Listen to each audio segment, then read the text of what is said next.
have such sights to show you.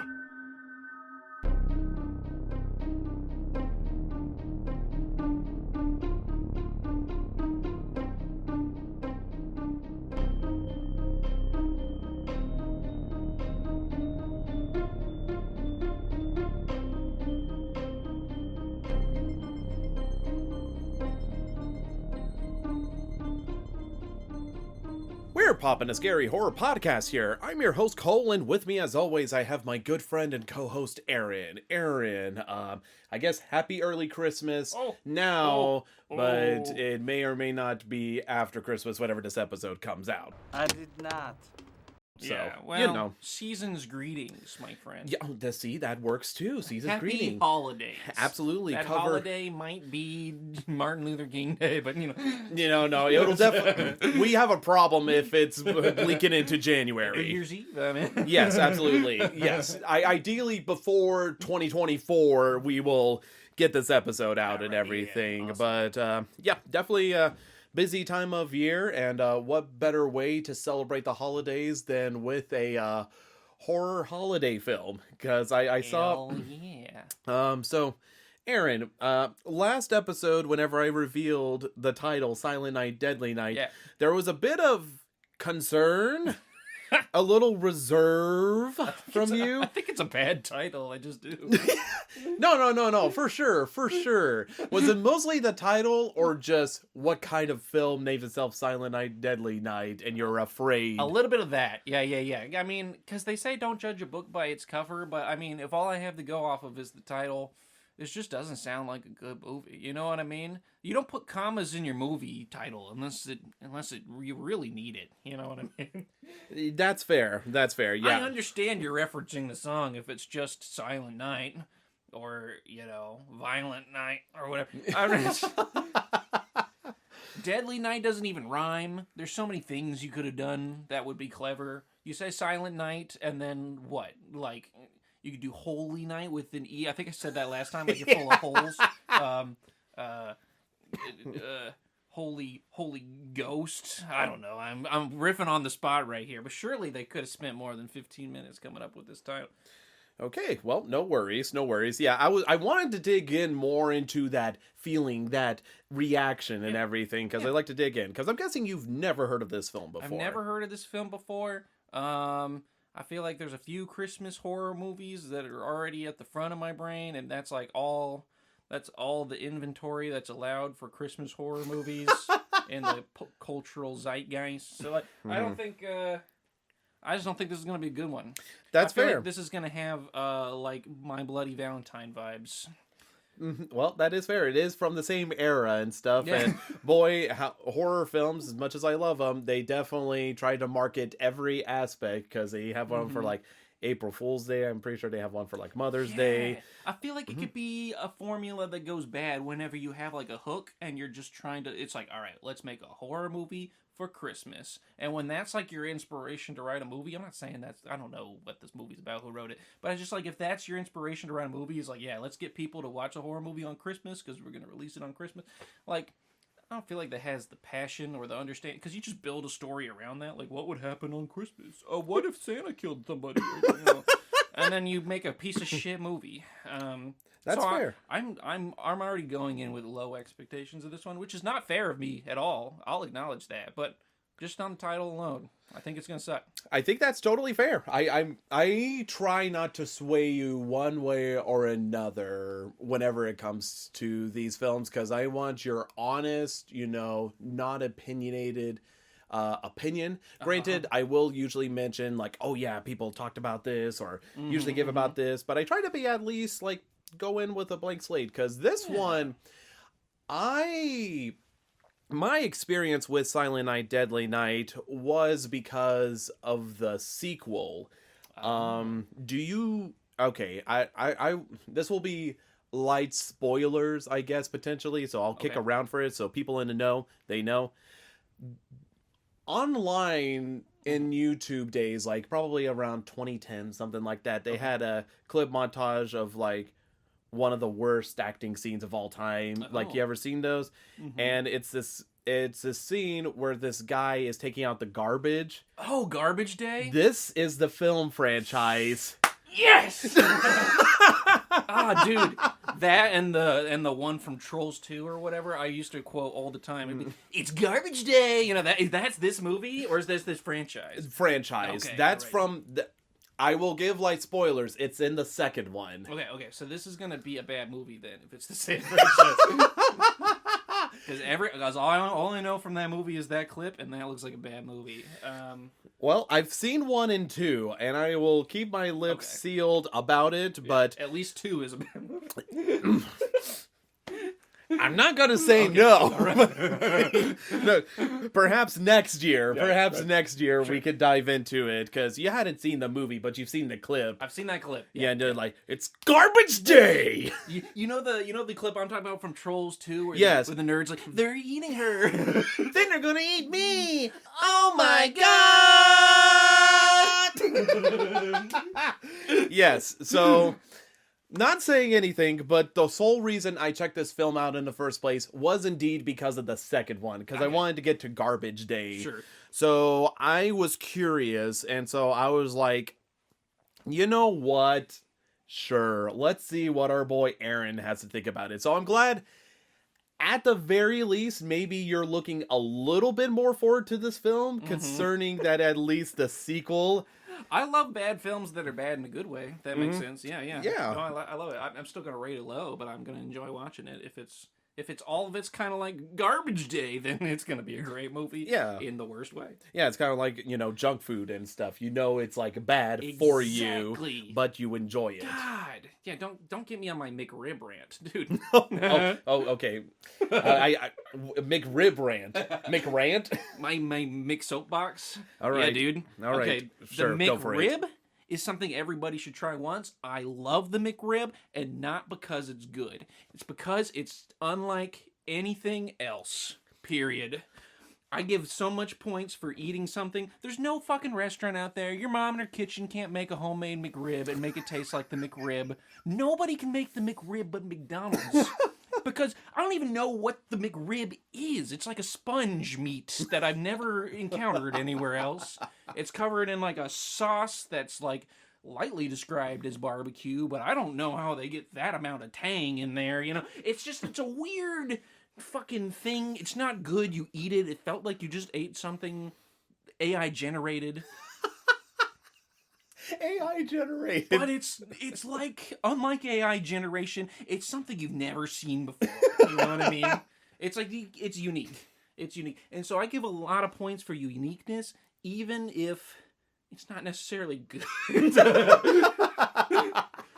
But I have that opinion about most of the McDonald's menu. You can't make like McDonald's food at home. You can't be like, life hack, make this McBurger, the Big Mac at home, and you'll make it, and you're like, wow, that was just a hamburger. It tastes like a hamburger. It doesn't taste like a Big Mac because it's not full of bovine hormones that turn my feet into hooves or whatever. Like, I'm not getting, 5G coronavirus big A from it, so I don't know. Anyway, this is why I told you not to get on my soapbox. No, because I'll rant about McDonald's for longer than the listeners at home want to hear. No worries. I will cut you off there. So, Thanks. McDonald's and Star Wars. You will more than likely have your own thoughts and rant, your own individual thoughts. So at least we've gotten the McRant out. So that's interesting. I honestly can't. Just imagine Paul Hollywood from the Great British Baking Show eating a McRib. Just imagine that. He'd be like, wow, I've never had anything quite like it. It's awful, but I love it. Yes. So I guess the real question is for today's episode, is Silent Night, Deadly Night the McRib of holiday horror films? Or is it Carl's Jr.? I was trying to think of a bad chain. I don't know. I haven't had Carl's Jr. in years. That was mean to them. I'm sorry. Or is it Burger King? Yeah, fuck Burger King. Either way, we're losing funding for them, or we're losing all of our sponsorships. We're losing all our sponsorships. Just in sorry, Carl's... DK. Can't have it your way. We're having it our way. Yes. And our way is Silent Night, Deadly Night. We're watching it. We'll let you know what we think about the film. So we're going to be right back with that. Tender Park. tangy pickles, delicious sauce. Any one of these alone would make a good sandwich. But to be the most important sandwich of the year, I'd humbly suggest having all three. Ba-da-ba-ba-ba. And we are back from watching Silent Night, Deadly Night. Aaron. So there was a bit of a down before you knew the context and a little bit of an up knowing the context, but now that you're here after watching the film, how you feeling? Wow. Yeah, that was a movie. There was good parts. It was. I'll give it this. I was correct in my assessment as a bad movie. I was correct in my hype that it was gonna be like a good kind of bad movie. But I was also correct in my worry that it was going to be a bad kind of bad movie. Because it was a mixed bag. Yeah, no, there was stuff. It was like a campy, bad horror movie. I enjoyed it. There were many parts I did not enjoy, though. That really put a damper on what could have otherwise been a jolly good garbage day-ass film. You know what I mean? Okay, well, I'm glad it's at least a mixed bag and stuff. We're already on a better pace, it sounds like, from the last Christmas special. True. Yes. So there is that positive aspect. Yeah, because this is like my second time watching the film as well. So whenever it came to the twists and turns, I knew what was coming up ahead. And boy howdy, whenever you know those twists and turns, the film does go a lot smoother. Yeah, I imagine knowing kind of where they were going with some of this might have smoothed over my experience too. Because there's definitely some stuff that happens in the beginning where I'm like, wow, is this the movie? Yeah. And then I get what they were doing with it, but it's still like uncomfortable. But oh yeah, for sure. Trust me, for sure. And that's why, like, whenever I knew about some of the stuff, whenever it came to certain scenes, I'm just like, okay, yeah, that was a little less shocking and everything else like that. But yeah, I'm in total agreement with you. It's just a very fun romp. It is genuinely a great time. Yeah, there's a lot of great times. I just think it is punctuated by just traumatic ass scenes. But oh my goodness, yes, a lot of underlying tones that they're really. Like, I'd be curious to see, like, what a psychologist thinks about this film. As I've said, Silent Night, Deadly Night, terrible name for a film. If they wanted a more accurate name for this film, they could have just called it Intergenerational Trauma, or maybe Exposing Children to Sexual Assault, the movie. Yes! Either one of those would have been fine. Yeah, definitely apt, but it's not Christmassy. Exactly. Yes. It doesn't have the same ring. Yeah, to it. just ring. So that's our preface on our thoughts here. So we're going to dive right in talking about the plot of Silent Night, Deadly Night, which focuses on Billy as a little kid, and in all honesty, there's probably no way to talk about the plot without spoiling the first bits and everything. So if you want to go in completely blind, I don't know what to tell you. Maybe skip over a little bit. Yeah, dip out, go watch it, come back. Yeah, cause we're gonna have to spoil it. Yeah, like it's not even like American Werewolf in London where it's like you can glaze over it. Like no, right. Yeah, the whole plot is central on the first spoiler. Yeah. Yes, exactly. So pretty much, Billy is a little kid with his mom and dad and his little baby brother Ricky as they're going to the retirement home to visit their grandpa. And that night, Grandpa warns Billy about Santa Claus and that he'll punish people who have been naughty. Anybody that's ever been naughty, period, punish. And lo and behold, would you know it, one stroll in the evening, his parents are stopped by a man dressed up as Santa Claus, who then proceeds to kill both of them. And I will just keep it blatant as that. We will talk about that scene more whenever it comes to it, but just know they dead. Yes. And obviously, it's a very traumatic experience for Billy, because he's like around 7 or something. And it cuts to years later, him being in an orphanage and trying to come to terms as to what happened that evening, and then continues on forward with his life, showing where the trajectory of his life is going due to that trauma. And because of that horrible night, he has an innate fear of Santa Claus.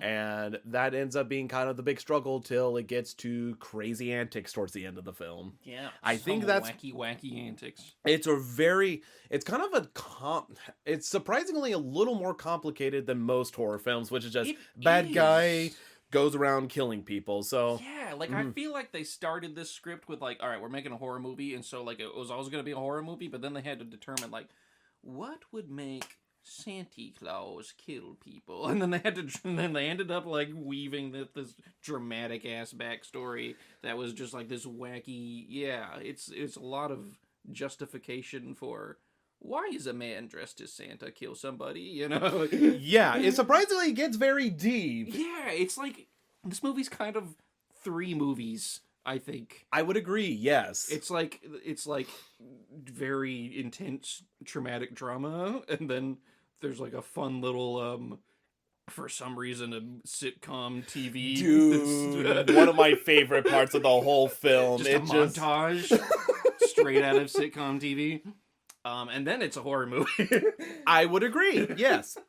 Definitely has all those 3 vibes combined, which you wouldn't think wouldn't work. And while I wouldn't say it's flawless, it surprisingly connects better than you think. It really does, yeah. Yeah, no, I agree.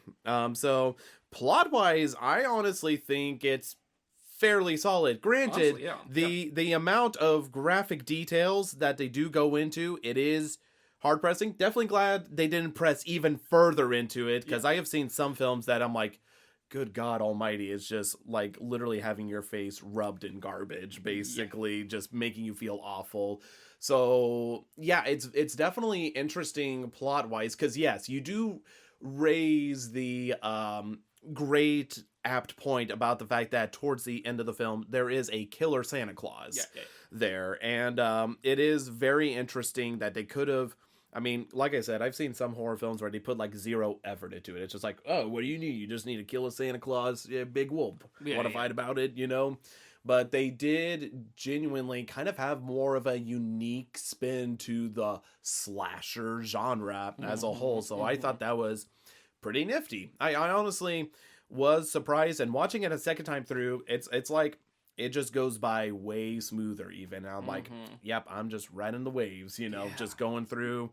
And I do have to give major props and kudos to, you know, a film that's still pretty goddamn campy and cheesy. But it still has a fairly sensible plot. It does. Yeah, it has a surprising amount of substance to the plot. I will say, from a strictly writing nerd perspective, almost everything that happens in this film is bent entirely on coincidence, which is not a great writing tool. But that being said, if you're not a big fucking nerd like me, then you're gonna enjoy the plot. Yeah, it's a good plot. I feel like it's complicated, and it does a good job of servicing the motives of every character. So from that aspect, yeah, it's a great storyline. Yeah. And obviously we'll talk more about the plot whenever we get to spoilers and all that good stuff there. But definitely important to talk about some of the characters, which it is interesting because, like I said, the titular character is arguably Billy, but you get 3 different actors that played Billy at different ages there. The youngest being Jonathan Best, who supposedly at the time Billy was supposed to be 5. So I guess, I mean, because he's 5 in the beginning, and then he's like 8 in the orphanage. And then by the end of it, he's 18. Yes. That was holy cow! I can't believe you memorized that. That was good lockdown, bud. Well, they mentioned I can't. Well, I didn't know 5 until you just said 5, but they mentioned when he was 8, and then they said 10 years later. So I was like, boom, got it. But gotcha. Yeah. But in all honesty, whenever it comes to Billy as a character, I felt like, I mean, obviously I'll go through all 3 actors, but I felt like they all did pretty well. Yeah. I honestly believed them. Now, granted, not every character is believable with the acting that was done.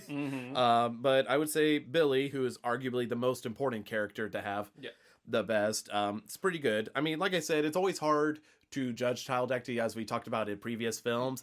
But as is, I felt like Jonathan Best playing Billy at 5, did pretty good. Yeah, yeah, You know, yeah. I believed he was scared Right. of Santa Claus and everything, and just being genuine as a 5-year-old can be and everything else. Mm-hmm. So I thought that they ended up doing pretty gosh darn good, if I do say so myself. And then whenever it comes to the ripe age of 8, Danny Wagner changes, which is it is a little odd seeing that transition, because It all is. 3 actors, they're like, I guess they look similar, but it's like you're kind Yeah. of stretching the imagination a little bit. You're just kind of like, It's definitely somebody that's just like, all white people look the same. yes, exactly. That's exactly it. But I felt like Danny Wagner at 8 did a really good job, because whenever Billy is 8, you know, he's in the orphanage. His parents have been dead for 3 years.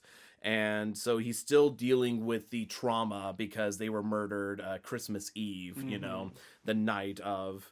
And I feel like Danny Wagner did a good job looking very remorseful and very sympathetic, surprisingly. Like you felt for the kid, because you feel like a lot of the stuff he goes through, you do believe that he has a sense of remorse and he is deeply troubled for sure. And unfortunately, he's in a very hostile environment that's not very nurturing to him, which unfortunately does happen to kiddos there, especially those sort of facilities that are ran by someone who thinks they're doing the right thing. Yeah, well, and especially back in, like, because this was set in the 70s and 80s, so Yes. back when they were like, yeah, well, fucking kids will be fine, yeah, drop them on their head, whatever. Yes. Nobody talked about trauma with kids or whatever. Yes, that is correct there. And so whenever it came to it, I thought he did a very good job as well. You know, although he didn't say a lot of lines besides, yes, Mother Superior. Right, Yes. right, yeah, as far So- as lines go, yeah, but he had to do a lot of acting. 'Cause Yes. he's troubled. It's around Christmas Eve. He's very scared, you know, and so he acts out a bit. But yeah. Yes, but you know, other than that, still did pretty good. Like I said, I give props where props is due. But then the main actor you see for the majority of the time is Billy at 18, played by Robert Brian Wilson. And I have to honestly give credit. He did like a really good job to where he just looked like the nicest guy ever. He did. Look Like he was that. just genuine, nice, you know, and Which honestly, like Billy at age 8 seemed like a really well behaved kid. They were just giving him a lot of shit for having trauma. And then this gay kid just seems like the model. Like, wow, this orphanage really produced the model citizen. yes, and it definitely works out well, because especially whenever he's 18, that's whenever the sitcom bit happens, and he just fits in perfectly. He does. He's just like smiling at his coworkers and doing his little job. And so I feel like he also did a really good job, because he also had to kind of go through a lot of like traumatic moments as well, because spoiler alert, it does end up being Christmas time at all 3 points of the his age stories. Basically at 5, 8, 18, it shows him how he is around Christmas time and everything. And just seeing that trauma build up and everything, you do believe him. Right. And the fact that I'm like, yeah, this dude is terrified of Santa Claus. So it's really cool to see. And, you know, like I said, am I going to say this acting is like the best acting I've ever seen? No, but I still think it's above average for what you see in a film like this. Yeah, for like a camp movie. Uh-huh. No, it's pretty good. Yeah, and he was very enjoyable, and you do sympathize with him there. Like I said, he does end up having some goofy moments, whether it's charming or just kind of bad writing sort of thing, but I still enjoyed it, and it was definitely interesting to kind of see him, because you're wanting to root for him, but at the same point, you feel super bad about everything that's going on. So I do have to give major props to him for that. And I've seen the special features on the disc and everything, because we watched the Scream Factory 4K remastered, specifically watched the unrated version, which, as they mentioned on the disc, jumps severely in film quality due to the fact that the deleted scenes were not very well maintained. So they tried to clean up the best they could, but you know, as is and everything, I still felt like I was totally getting off track. Special features. The actor Robert Brian Wilson, he seems like a genuinely happy dude. All right. Like, he was just like, yeah, I had a lot of fun filming. It was really cool. It was a great time. Yeah, getting to be the lead actor, it was pretty awesome. You know who he reminds me of? Who? You ever watch Always Sunny in Philadelphia? Yeah. He reminds me of Ben the Soldier. Yes, the Ben the Soldier. He looks just yes. like Ben the Soldier. Yes, he has the exact same positive attitude. It's so funny. That is so accurate. But yeah, and I felt like again, just him being characterized the way he is and the way Robert pulled off Billy, it was just solid. Like I said, it's just like a genuine, like, all right, good on you, Yeah. So good lead there. I would argue the next best actor, in my opinion, is Mother Superior, played by Lillian Chauvin, which apparently she was a very, like, renowned actress, like one of those, like, older actresses. Like a Meryl Streep type. Yes, exactly. And this is, like, later in her lifetime whenever she continued acting. I thought she was really good because she has to play the role of the fact that she's running this orphanage and everything. She's a very firm believer in her method and tactics, because it is very interesting to see a woman who is very strict. Yes, she runs a tight ship for sure. Yeah. And so you do believe that she's not doing it because she enjoys it, but because she believes this is right and this is what you're supposed to do. Because again, it is like a Catholic sort of orphanage there. Yes, they are all run by nuns. Yeah, and so whenever it comes to Billy struggling with Christmas time, she just views it as like, okay, this kid is just clearly just trying to be a menace to society and everything. And everything can be solved with punishment. Yeah. Yes, punishment. Whipping being her favorite there. Or, again, because it's like one of those things, like the punishments that she dishes out to Billy is right on the cusp of believability almost. Yeah, it's not quite, I mean, it is the stereotype of like the strict nun, but it doesn't feel that, it doesn't feel that derivative. No. Because she feels like she has a mission that she's like, she's a devout, longtime servant of the Lord, and this is the, the sinners of an angry God kind of Lord, and so she's gonna punch that into the kids. But she does care about the kids. She's just not like a I love kids kind of person. She's like I care about the future of our planet or whatever. So let me shape the future in the name of the Lord. Yes, in the name of the Lord for sure. Because there is times whenever she does show a bit of like compassion towards Billy. So it's not like completely like, whenever a film is really trying to shoehorn in, like, oh, this person's childhood was terrible and, like, absolute monsters and everything. It's not quite like that, no, so I definitely have to give props, because they could have easily just made her one note and completely evil there. So I think it's definitely good that they did keep the balance. Now, again, would I say this is, like, a shining example of, like, oh, yes, look at this complex character? Absolutely not. No. But, again, just for the film it is and everything, it's pretty dadgum solid, if I do say so myself, and I totally bought her act and everything, so definitely kudos points to Lillian for Mother Superior there, and of course to be like a foil, I guess, an opposite to her, we have Sister Margaret, played by Gilmer McCormick, and I feel like she's also a good character to have in the story, one that, she almost kind of is like taking the place of Dr. Loomis for the Halloween franchise. Someone that has really focused and analyzed Billy and understands, like, look, this is something more than just wanting to lash out. This is like something deeply traumatic inside of him there. Right. And of course, Mother Superior is completely convinced that she's like, nonsense, I will reform him into the man that he needs to be there. He's just being ridiculous. Right. So it's definitely good to have like a foil there. I will say, unfortunately, in the character writing department, I do feel like even though like Sister Margaret is supposed to be like that, I felt like they could have made it more manic. It's like whenever you compare her to Dr. Loomis, you believe he is obsessed about trying to get Michael and stop him and everything. Whereas she is definitely concerned there, but does definitely like the meandering around for the most part. Well, I kind of felt like that. She definitely took action. I see what you mean. I see what you mean. I think that was just by virtue of the position of her character. Like Dr. Loomis is like the authority, and he gets the detectives to come. Like, we gotta do this. He's the one. He's kind of a lone wolf, where she is like very much also under the tight ship of Mother Teresa, whatever the fuck her name is. Mother Superior.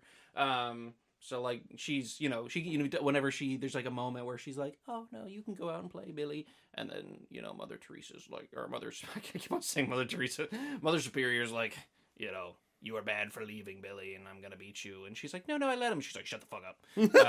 And then she does, and she straightens up. She's also like she doesn't have the power to help Billy, but she really helps him, or she really loves him. She really has a lot of compassion and I feel like a deeper understanding than any other character. So I actually really liked her character because it was like it served the purpose as like somebody understands him, but can't do anything about it. Yes, I definitely agree there. I think you definitely do raise a point that it's just her personality to not take authority and everything else. She's definitely and I feel like it's the structure of the convent she's in or whatever. She literally can't because that would be going against her boss. Yes, for sure. But either way, I still feel like the actress does like a good job of showing sympathy, but like you also believe her because it's like, I don't know, they didn't paint it completely black and white. There's a lot of gray lines. It's like, Mother Superior does punishment, but she's doing it because she cares.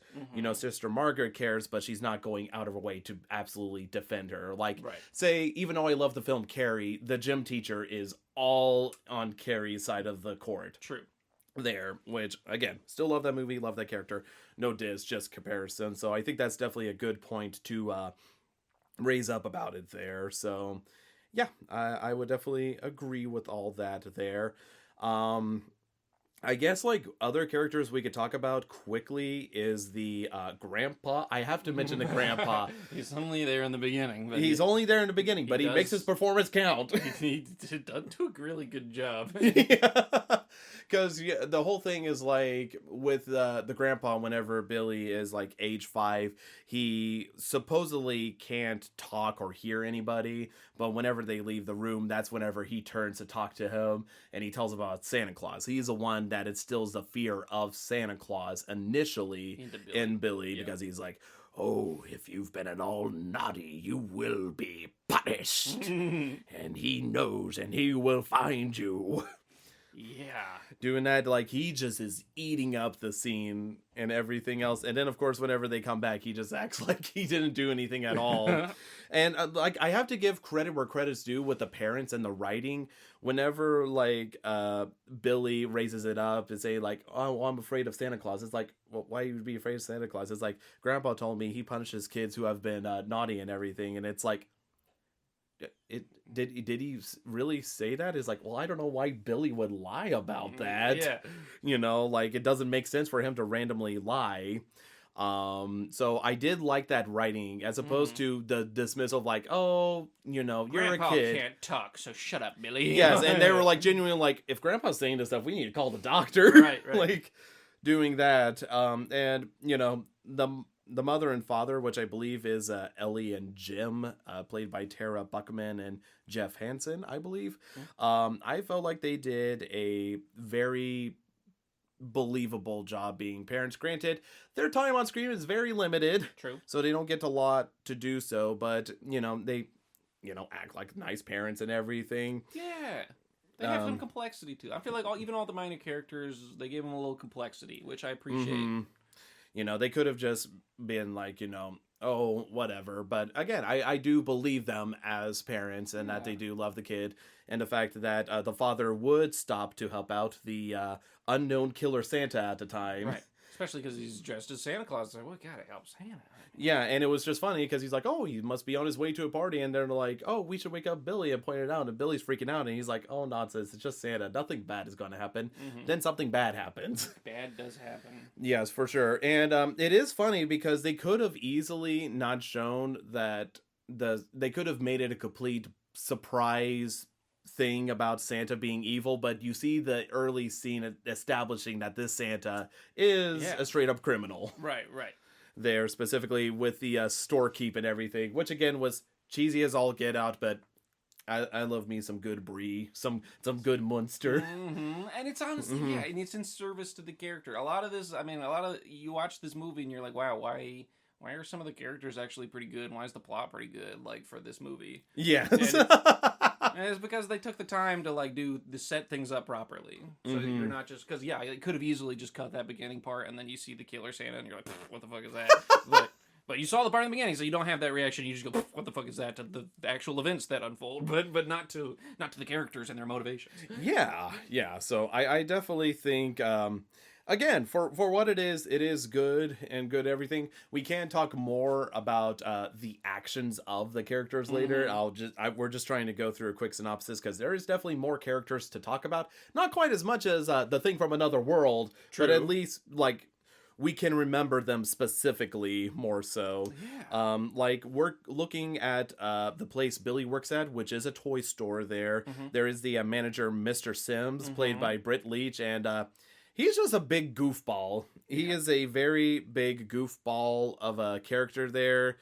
Can't say that it's like, oh man, what a well-written character. He's just like that weird guy that then gets drunk at the Christmas party. Yeah. Which I can't remember if this is true or not, so don't believe me entirely. I think he actually was completely smashed towards the end. He was doing a good job of acting like it, so I wouldn't put it past him. Yeah, but I enjoyed his character there. I believed him as like the general manager of the store. And one of the things that I have to say that I really like is the fact that he just straight up says like, man, I hate Christmas so much. I can't wait for this to be done. There's quite a few characters that say that in this movie. Like minor characters that are like this Christmas shit. Yeah, and it's funny too because you would think like, especially if they're trying to antagonize Billy, that everyone would be like, oh, I love Christmas, you know, like all suffocating, sort of like Grinch stole Christmas. Everyone loves Christmas except the Grinch and everything.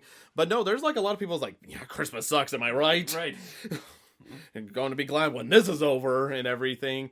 But you do believe him as just kind of like I wouldn't say dopey manager, but just very like loosey-goosey sort of manager. Yeah. Like, look, I'm just trying to run a business. Yeah, I'm trying to make some money here. I don't care. Kid, go work in the coal mine, you know. Yes, exactly. But he was definitely fun to watch there. I did like the initial setup with Pamela there, you know, It's because kind of love interest. yeah, they have like a love interest right there, which I thought, you know, definitely made things very interesting. Again, this film does surprisingly a lot of stuff that I'm like, oh, that's interesting as a narrative structure. Yeah, you know? in that department, 100%. Yeah. And I felt like Tony Nero did a very good job just playing kind of like the sweet coworker that works at the toy store, even during like the sweet sitcom vibes there. There's like a couple of moments you see them interact because it is sort of like trying to think. It's like a sort of jump forward, like he's been working there for a while.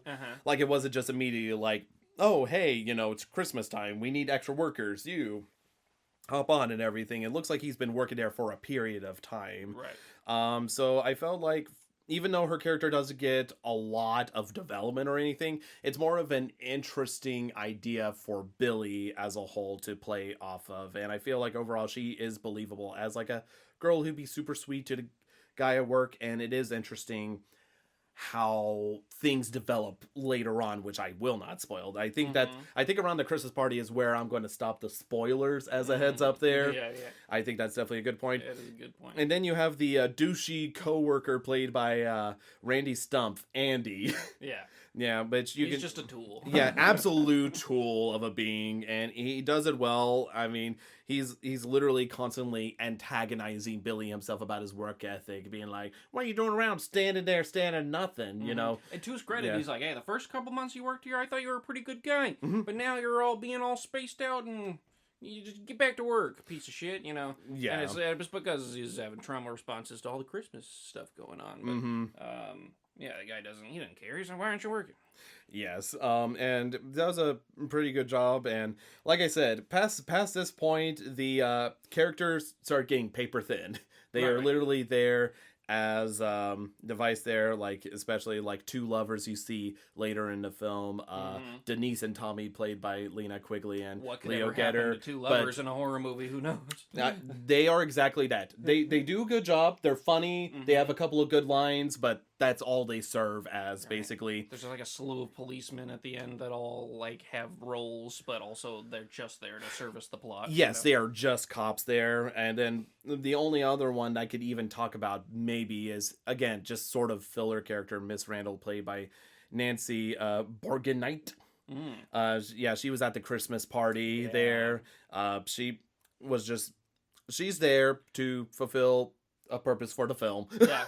she's partying with the boss man for a little while, Yeah. but not all night. Yes. Yes, exactly. But yeah, I mean, surprisingly, talking about the characters, there's definitely more depth to it than admittedly films that I do love that does have a big cast. So I feel like it is definitely cool to see them personalized a little bit more, and you do remember specific stuff about them. So that was definitely cool to see there.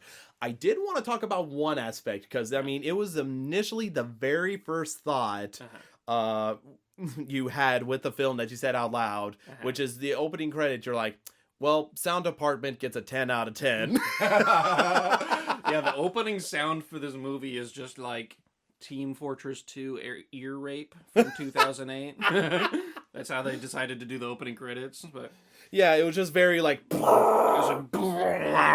and then it starts playing this piano, and at first it's kind of nice, and then it's just like... Yeah, it like I made this joke, but do you know about this hidden track in the first Resident Evil game? So supposedly the composer had this one song which was only in the director's cut that they would release later on, and the song is just his cat walking on the keyboard. That is it.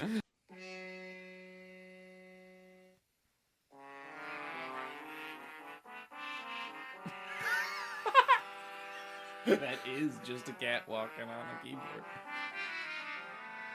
Yeah. Anyway, so that's a song, just to play it for you. Yeah, it is. It's definitely something there. Yes. So music wise, I can't say it's a bop. They do sing a lot of carols in the movie, and it's not their usual characters. There is Deck the Halls there. That is true. But there's definitely a lot of them. I'm like, I don't know what this carol is. It's like the lesser carols there. Yeah, it's the trademark free carol list. Yes, absolutely. We didn't have to pay a license fee for this carol list. Yeah. Yes, that is absolutely true there. But yeah, sound design is definitely very brash and abrupt there. And sometimes it does work well, but a majority of the time, I probably say it's more swing and a miss. Yeah, there are some hits, but yeah, there's a lot of more misses. Yes, for sure. You know, I do feel like sometimes it's like, yeah, that was okay. You know, you're not really noticing it because sound design. Hopefully, you're not noticing it too much. Sometimes I was like, yeah, well, this track's kind of, yeah, go kill, yeah, whatever. And I'm like, all right, this is kind of a banger. But most of the time, yeah, whenever you noticed the sound, it was because it was bad. Yes, for sure. Yeah, that is unfortunately the case. I don't want to go too much into spoilers because I know we're kind of dancing around the Santa Claus killer and everything else. But whenever it came to the latter half, which ended up being a slasher, quite frankly, how did you feel like the kills were comparatively to like your average slasher? Because, you know, it's like my favorite genre. So Yeah. Honestly, I'd put it smack dab in the middle. I feel like there were several kills that were pretty cut and dry, just like, you know, but there were some creative ones that... honestly, some of the more creative ones were some of the more goofier ones. Yes. But for a film like this, where most of the appeal is from the camp, I was cool with it, you know. But overall, I feel like it averages out. I feel like the kills, even in this movie, are a lot like how I feel about most other aspects of this movie, where some of it is just unexpectedly very good, and then a lot of it's really bad. So yeah. Or just like, you know. Yeah, and whenever it came to the Santa Claus being the killer, because I know that was kind of probably your initial worry there. Obviously, I was worried about yes, you don't have to talk too much about how the steps of the Santa Claus killer came to be and everything. But how did you feel about it once you got to that point? Well, honestly, the steps of how it came to be was probably the most interesting part. But I don't want to say I like or dislike the idea of Santa Claus as a killer. I feel like if I watched any other movie where they were like, Santa's coming to town and he's killing you, I'd be like, this movie sucks. But I do feel like they masterfully plotted a way where you're like, oh, I get it. Yeah, that Santa would be killing people. But by the time we got to that point, I like both loved and hated the character. I feel like in an ideal horror movie, you are rooting for the survivors to survive because you like them, but you're conflicted because you're also rooting for the killer who you really like to kill. Yes. In this movie, I was we didn't know the survivors. Yes. And I just didn't. I liked the killer, but I didn't want him to kill. Yeah. So I wasn't really rooting for him. Yeah, it was just such a because the first half of the movie is just so front loaded with like drama and trauma. The D trauma, the T trauma, trauma. Both were just so that I was influenced by that by the time we got to the part of the movie where people were killing things, and I was like, I don't want anyone to die anymore. I've watched too much. Yeah, it's not like a Friday the 13th where you're like, all right, let the games begin. Yeah. It's more like, oh man, I don't want this to happen. Yeah. Yeah. After I just watched all that, you're going to expect me to have a fun time watching people die? Like, oh, man. Yeah, that is true. That is very true. Trying to look at other aspects because we are getting towards, I feel like, the spoiler territory there more so. But was there any other aspects you did kind of want to mention before diving in or anything like that? I don't think so. Yeah, I feel We'll like talk about all the major bits that are not spoilers. Yeah, I would definitely agree. So I would definitely agree. This film is kind of a tricky one to talk about there. So I guess for the sake of just not, mentioning more spoilers than what we already have specifically, because we know we can't just be like, well, we can't tell you the story, but here's our thoughts about characters that you don't even know. So let's go ahead and just talk about our ratings then, Aaron. What would you rate Silent Night, Deadly Night? I'm so conflicted on the rating of this one because there are, as we've discussed, so many parts of this movie that I genuinely enjoy and thought were really good, even though it's within the capsule of a bad movie. I'm going to give it to you this way before I give you my number rating. Ooh. There are select few campy, terrible movies that I would say are or approach the realm of art. Anyways, one of those is a great example that everybody probably knows, is The Room. Yeah.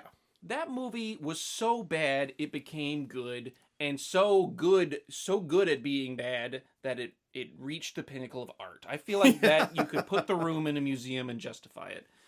I feel like you could do the same for this movie almost. It is good. It is good in a lot of ways, despite being a bad movie. And what's different between this and The Room is that they did this one on purpose. This was good on purpose, and they achieved that while still being a bad movie. I don't know if I've ever seen that before. So I give it a lot of kudos for that. That being said, a lot of bad aspects of this movie. I've never seen a movie where I can be like, the plot's really good, and also the plot's really bad. It's like the way they get from each point is masterful. Like the way that they give the characters motivations, even characters that have only been on screen for like 5 seconds and then leave 5 seconds later, is truly really, really, really good. The plot itself, zoomed out, and you're like, all right, well, this happens, and this happens, and this happens, is awful. Like, it's like, what the fuck? Like, oh yeah, and then he happens to run, and then they happen to do this, and then they happen to, and this person happens to feel this. It's just like, wow, what a string of bad luck this Billy kid has. Also, why'd you name your main character little boy Billy? There's only 2 names for young children, apparently. It's Billy or Timmy. This one was Billy. Anyway, all that being said, we can talk more about specifics of what really drags this down for me later in spoilers. But part of that is going to center around sexual assault, and when it's used as a plot device, I actually feel like in service to the plot, it did really well in this movie. But there's always going to be an effect on the audience when you show really graphic sexual assault. Yes. That I feel like has really disserviced this movie. Yeah, and I'll explain more why in the spoilers section. So with all that being said, not even just because I find it ick or whatever, but because it colors the events that happen immediately afterwards, that otherwise, if I wasn't like, wow, I just witnessed sexual assault, I would have felt differently about maybe. But anyway, maybe there's a more blasé attitude to that in the 80s when they made this film. But for me today, watching it, I just couldn't get past a few select things. So with that being said, I feel like this is like a 6 out of 10, honestly. pretty damn good. It's a good bad movie. It's a good bad movie. There's Yeah. a lot of great things about this. There's a lot of really enjoyable things about this, coupled with some unenjoyable things that sort of soured what would have otherwise been a really good bad movie experience for me. So Wow, holy cow! I think this might be the first film you have rated this high that you said is a bad film. Granted, Yeah. you said it's a good film. It's a good but bad you film. said yes, exactly. Because even films that you're like, yeah, I enjoyed it, it was bad. You like rarely rated above a 5, Right. even there. But it's. I mean, that's pretty good considering the last time we recorded, I think you were kind of dreading not knowing what film this was going to be. And, that's pretty dang good in my opinion there. So yeah, it is interesting because I agree with the aspects, because with the sexual trauma that's there, it's definitely one that, Aaron and I have talked about this. I'm not a big fan of it personally there. Like, if you could stomach it more, like, more power to you. It's just like my own personal thing that I have a hard time kind of getting over. yeah, And many people feel that way. yes, Like, for sure. And I get it, but that's beside the point. We've talked about it before with this film. Fortunately, because I was prepared for that, it didn't quite make me feel super sick to my stomach, because I like kind of was bracing for it there, and it like by the time like I was just like, okay, I'm not feeling good about it. It's just like it's kind of done. It's like whenever you're about to witness something uncomfortable and you kind of brace for impact, and you're like, oh, okay, I'm already past it and everything. Because yeah, definitely not a good time there. That's the true horror for me in horror films sometimes. But yeah, stuff like that does weigh it down for me a bit. And there is sections like there's definitely some good bop sections, like whether it's just like cheesy fun or actually well done scenes there. But there's also a lot of scenes that I'm like, okay, yeah, it's nothing's going on. It's like the natural beats that a story goes through sometimes, that you're like, yes, I know they have to go through it, but there's like some stuff like traditional horror tropes there, like, oh, is he in this room there? And then you're like, no, he's not, but he'll be in this area where you're least expecting it. Oh, yeah, there's so many parts of this movie that are just insanely predictable. Yeah, I but mean, this is about to happen. But there's genuinely both good, bad, and just straight up funny moments in this film, and it's honestly, I haven't seen a lot of horror Christmas films, and usually I'm not a big fan of it either or whatever. I would rate this in the higher echelon. Even my wife is a big fan of this film. That's why whenever I mentioned I was watching it, she's like, oh, I need to see like it at first there before she got busy. But it was very enjoyable second time round. I argue to say it was better second time round, but it almost was, because it was just like, yeah, this is just a really fun time and everything. So with that said, I probably would rate it, if I'm being super Christmas spirit generous, a 7. Pretty good. If I'm being like super critical thinking about it, 6.5, but I probably rate it between there, just kind of depends. There's definitely some parts that I'm like, okay, just get past this part and just get ready for this awesome part. There. But it really is a good, surprising film for a film that honestly probably didn't have to try as hard being as good as it was. Because this is like, it came out in 1984, so slashers are like absolutely on the scene. Like they're basically on the 4th Friday the 13th whenever that came out. So it was definitely a very nice surprise to see some substance and effort put in to that. There was a little bit of passion. They cared about the outcome, even though it does feel low budget, does feel campy, does feel cheesy. It does feel like they also, at least whoever was writing the script and whoever was directing it, cared. Yes, and that's honestly pretty cool. Now I will ask this question. Knowing that one scene from Silent Night, Deadly Night 2, Garbage Day, how does that make you feel that that's the sequel to this film, which actually had some surprising stuff? I mean, how does that make you feel about the sequel in the future? I feel like it tracks. This movie had goofy, cheesy stuff, and I don't know anything about the plot of the second movie. I just know the scene where he's like, "Hey, neighbor, it's garbage day." I don't know. It could just be a cheesy part in an otherwise surprisingly well-made movie, or it could be shit, which I would expect because I feel like most sequels to horror movies, asterisks, I would say, are just shit. So it wouldn't surprise me at all if it was big poo-poo. Yeah, well, perhaps in the future we will check it out there. But I was just curious on your thoughts about that. Yeah. So, yep, Aaron gives it a, very solid, generous 6. I give it a solid, generous 7, 6.5 looking at it. So, honestly, you probably should seek it out if you can. Because, like I said, it's a pretty legit. And it's also like a good... Well, I say it's a good Christmas film. Yeah. It definitely delivers on the Christmas vibes, I would say. Yes, it is Christmas-centric. Not a good Christmas film in the sense of, like, watch this with the family around the campfire. Yes. But a good Christmas film in the sense of if you like horror, if you don't mind the very graphic, especially sexual in nature stuff, if you can stomach that and you want to watch a campy Christmas-themed horror movie, I mean, I think you could do a lot worse than this one. Yes. I would definitely say so. And trust me, especially even on this podcast, according to Aaron, you can do worse with Krampus there, because, like I said... That was a bad movie. Yes. That was a bad movie. This is a good bad movie. Yes, I would agree with that, but... Yep, so major kudos to Scream Factory for coming out with this.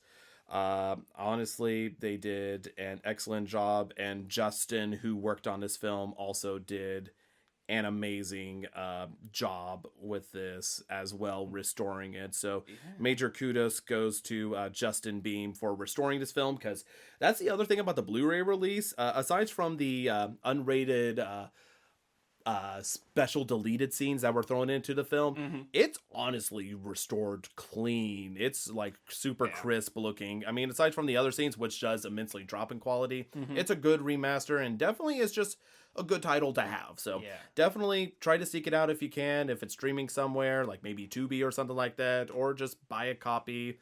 I honestly think it's totally worth it to have in a collection. But with that said, now we will talk about these spoilers, which I have a feeling there's going to be a lot to unpack here, specifically. Yeah. So, perhaps.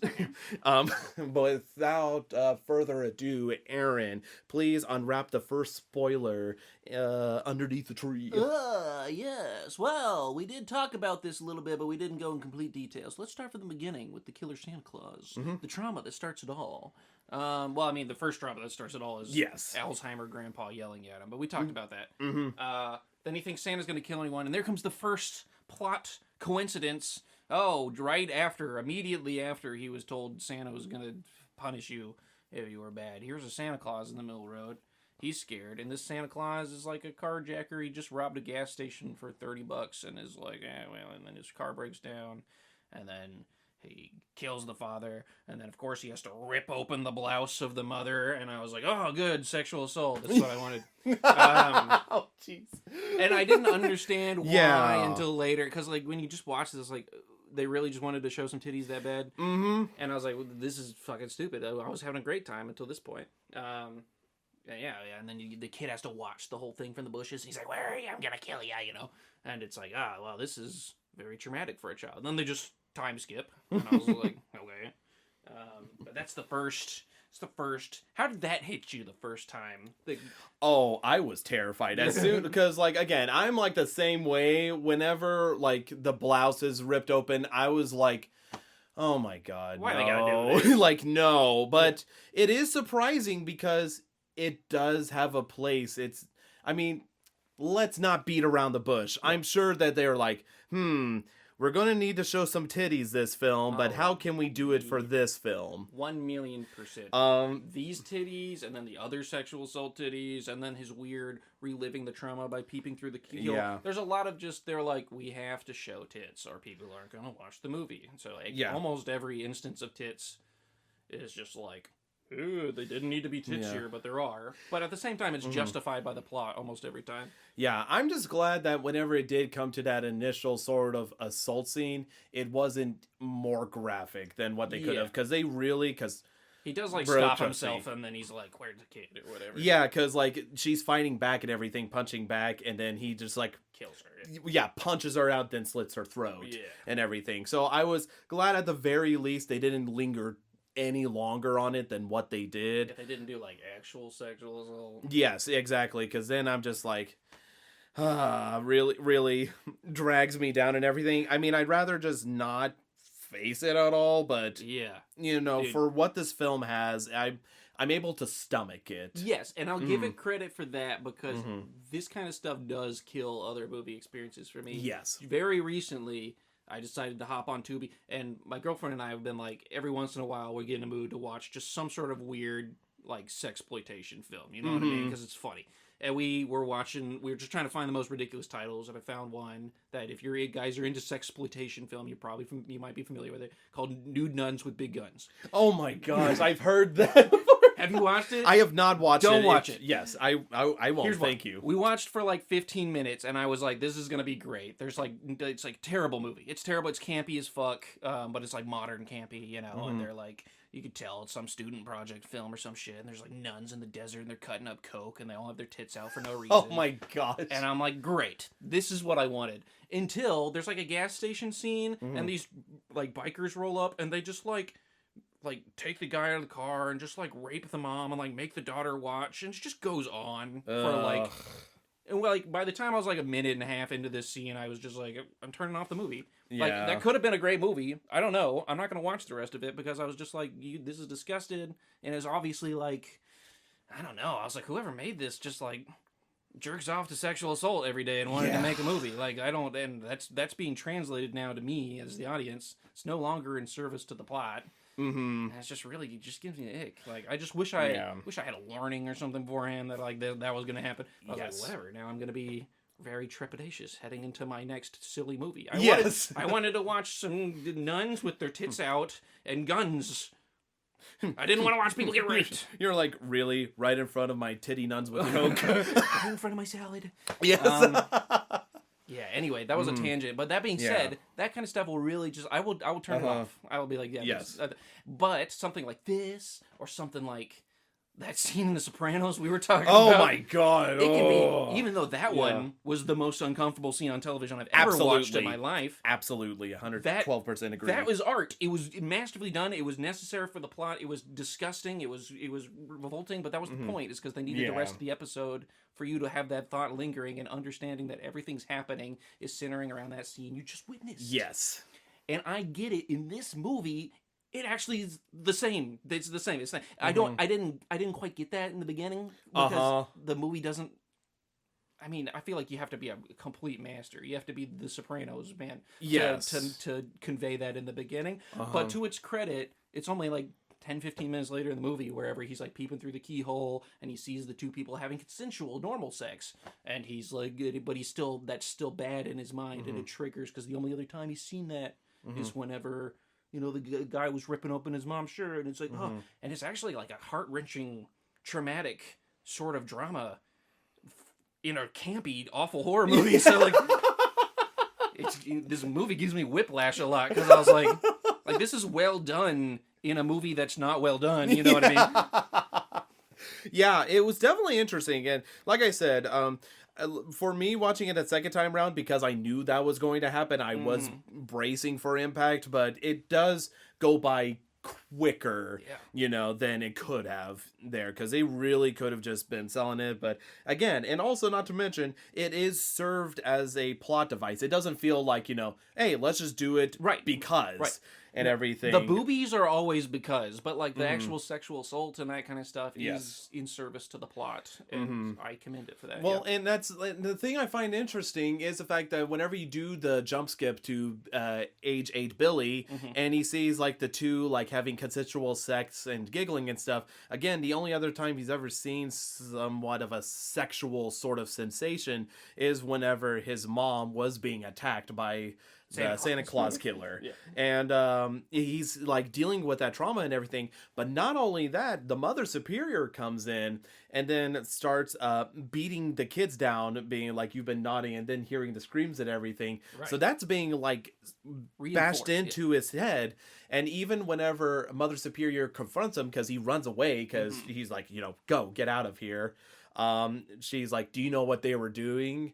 And it's like, no. And it's like, well, what they were doing was very naughty and bad. And so he's just getting that reinforced. Like that trauma is being like hammered in even further. Yeah. Even though you can also believe from Mother Superior side that she's just like, no, it's just like, I mean, our parents raised us in like Christian households and everything. We can talk about this, but I definitely in a church environment, there was always a stigma of like sex bad, and everything. And I do think, in horror movies generally too. I mean, that's yes, for sure. Moralistically, like if you're having sex, bad.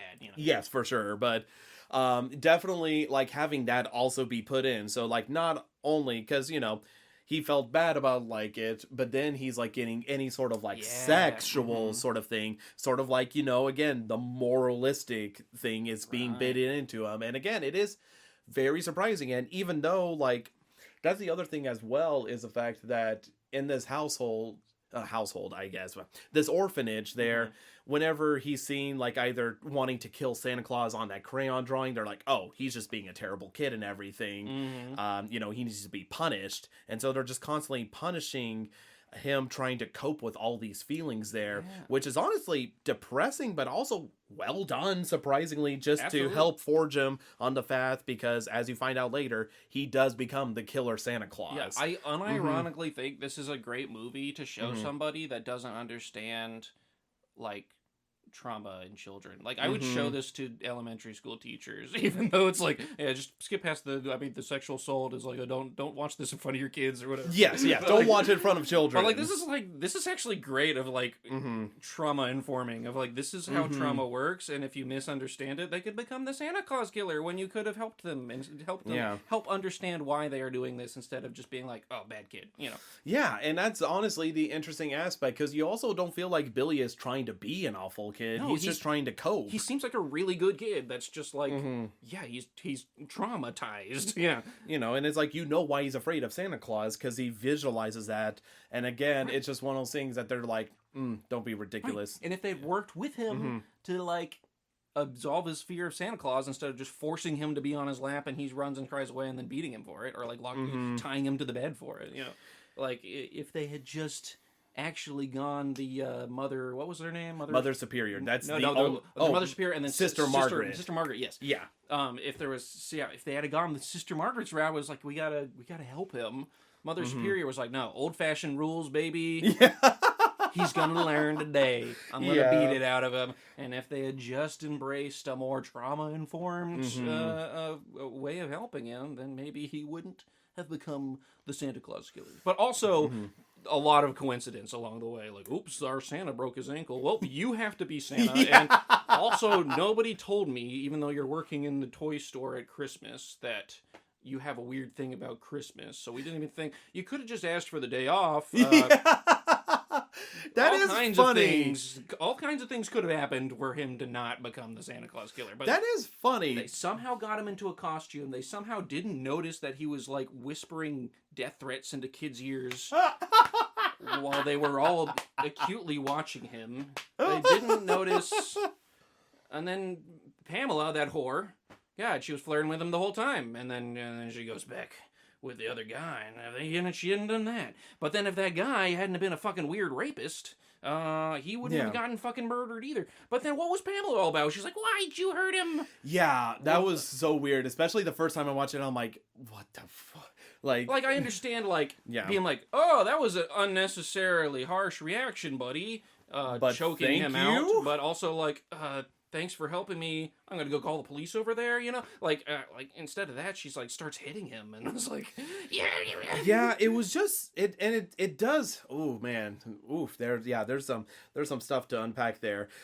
You raised a lot of good points. I never thought about the fact that I'm like, yeah, why doesn't anybody bring up the fact, especially being like, oh, by the way, at a toy store, which is going to be one of the busiest places on Christmas, Yeah, and everything, full of Christmas iconography. Yeah, surely they didn't, and with a literal place for Santa to sit and be on your lap. Yeah, do that. And also, like, I felt like a lot of stuff could have been avoided, but again, it's just one of those things that maybe they didn't want to mention it because they didn't want to hurt his job or something. But that's literally, I'm grasping at straws. Well, at there that is a point. little bit of evidence for that, because Yeah. it did seem like whenever Sister Margaret was trying to convince the storekeep to like hire on Billy, that it seemed like was really desperate for options. And he's like, it's gotta be, you gotta work in the back room, so I feel like that's supported a little bit, but there's just so many, and as we go along the plot, there's just so many things that the plot is moved.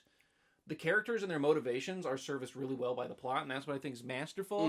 But the plot itself is moved almost entirely by coincidence. It's just like, coincidentally, you found me sleeping here, officer, and, well, you must know where he's going to go next. He's going to go to the orphanage, and coincidentally, he's just going to the orphanage at that time. And coincidentally, he rolls up right when there's a Santa Claus in front, but it's not the right There's a lot of Claus. coincidences. And coincidentally, it's just like, wow, it's like, and he doesn't try to not kill children whenever there's a police car in front. He's going to walk right in anyways. And Yeah, there's so much stuff. There's so much. There's definitely coincidences that pop up, especially in the latter half of the film, just because it's like, well, we need him to get here. How do we do that? Which is kind of like writing 101. Don't do that. Yes, for sure. Right? It's like, don't kill characters to progress the plot, which you can't not do in a horror movie. So it's like, well, we'll throw that one out the window. Yeah. But then also don't use a coincidence to make the next plot point happen. You know what I mean? Like, yeah. You know, and I just had this revelation. I don't know if maybe this is like me also building something up bigger than what it needs to be. But yeah, let's talk about Pamela specifically, because she's such a minor character that kind of pivots the whole plot. Yeah. Yeah, for sure. Because like, you know, man, there's so much to talk about here. This is weird to talk about as opposed to like, yep, he goes around killing people. Don't know what more you want. But I guess we could talk about the stuff leading up to his mentality being the way he is, but specifically whenever it comes to it, you know, I do think it is classic, like, you know, like Billy is like the nice boy and stuff, but the girls go for the toxic men instead. Right.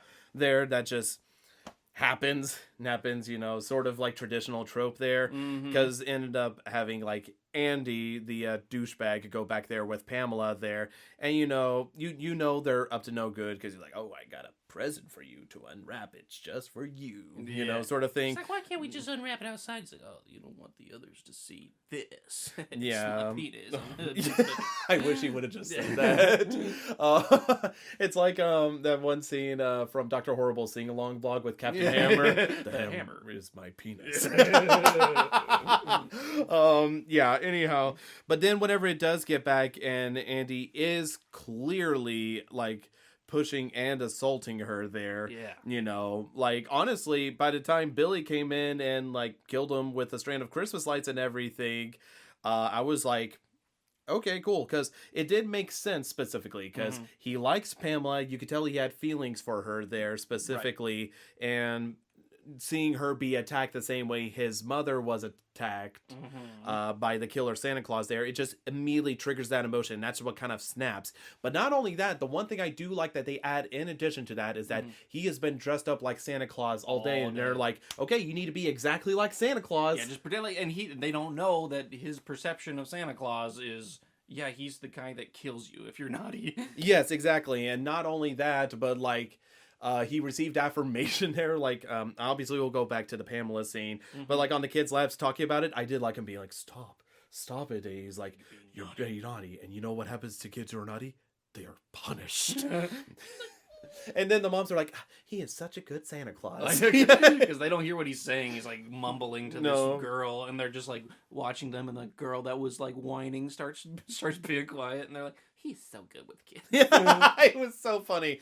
But in a combination of him having to be dressed up like Santa Claus all day and drinking alcohol and having mixed feelings, it being Christmas Eve, it's just a whole concoction to lead him to becoming a Santa Claus killer. Honestly, all that I like buy. I don't even feel like that's coincidence because like the guy breaking his ankle and then you have to be that's coincidence. But like him accepting that, I bought that. In other movies, I wouldn't have bought that. But because he was such a good kid that was raised to say yes, ma'am, yes, yes, yes in an orphanage, of course he's just going to say yes when his boss asks him to do something. Yeah, and not talk back. You know, it's like I bought that. Of course he's going to be weird about punishment because he was raised as an orphan in a very strict Catholic environment after watching his parents die because he thought they were being punished by Santa Claus and he didn't have parents to explain to him why that didn't happen. Like, it wasn't the case, you know what I mean? And he's just, like, I bought all these things. I bought that he would go back because he liked Pamela, but then he saw her smooching with the other dude, and I bought that she would be smooching with the other dude, but wouldn't necessarily want to fuck in the supply closet, you know what I mean? And so you're just all these things made sense to me, and so I give it a lot of credit, because in other horror movies, I'd be like, that's fucking stupid. Yes. But they gave a reason for everything, and I bought it. It's just the major plot points were mostly moved along by like, well, coincidentally this happened, and so yeah, that's fair. And not only that, I do have to bring up the alcohol point, because again, it is shown he does not drink alcohol, and, which is not surprising, you know, trying to be raised right and everything, because even during that dorky montage scene, there's a scene where Andy's like drinking alcohol, he's like, oh, you want alcohol? And he's like, no, I'll stick to my milk. Yeah, I love milk. Yeah, and then whenever it comes to a Christmas party where he's already struggling, it's like the worst day for him to cope and everything, and his boss is like, oh, come on, have a drink, and he's just like, okay, you know, like sort of peer pressure. And Pamela's like nodding at him, like, drink up, you know, he's doing like, that, and he's like, okay, and then you could definitely tell he's definitely dealing with a lot of trauma and is also feeling the effects of the alcohol as well, because then also his manager is like, oh, what are you doing there, Santa? Yeah, and you got a job to do. You're gonna get you so drunk that you're gonna think you are Santa Claus. Doing that, but yeah, it's definitely an interesting lead up. And then whenever it comes to the scene, I do like that he has like a, I mean, it's weird to say I don't like that he's having a traumatic episode, but I like narratively him having that traumatic episode and just making that transition to where mentally he's like, I will be Santa Claus. I did kind of buy that he snapped and was like, yeah, I'm Santa. Because they set it all up. And without all that weird fucking setup, I wouldn't have got it. But I do believe it. Yeah. But I didn't like it. Yes, that's fair. I did also like the scene whenever he puts on the suit first initially. You could tell he is freaked out. Yeah, for sure. But yeah, whenever there's like a whole scene where he just sees the original Santa in the store that they were supposed to have before he broke his ankle ice skating or whatever. And he like falls over and like spills all this shit. And to the plot's credit, like Pamela's the one that goes over and is like, are you okay? And like, I'll pick this stuff up for you. So they like, they show a genuine like, this is why he likes her, not just because she's random pretty girl in the store. Yes. But also, he can see why she might be coming onto him, but also you as the audience can see, she's not really, she's just being nice to him right there, you know what I mean? Like, it's a little bit ambiguous. Is she flirting with him, even though she's always getting him eyeballs and like, but then she's over with the other guy, you know? Like, I mean, like, kudos. Good job.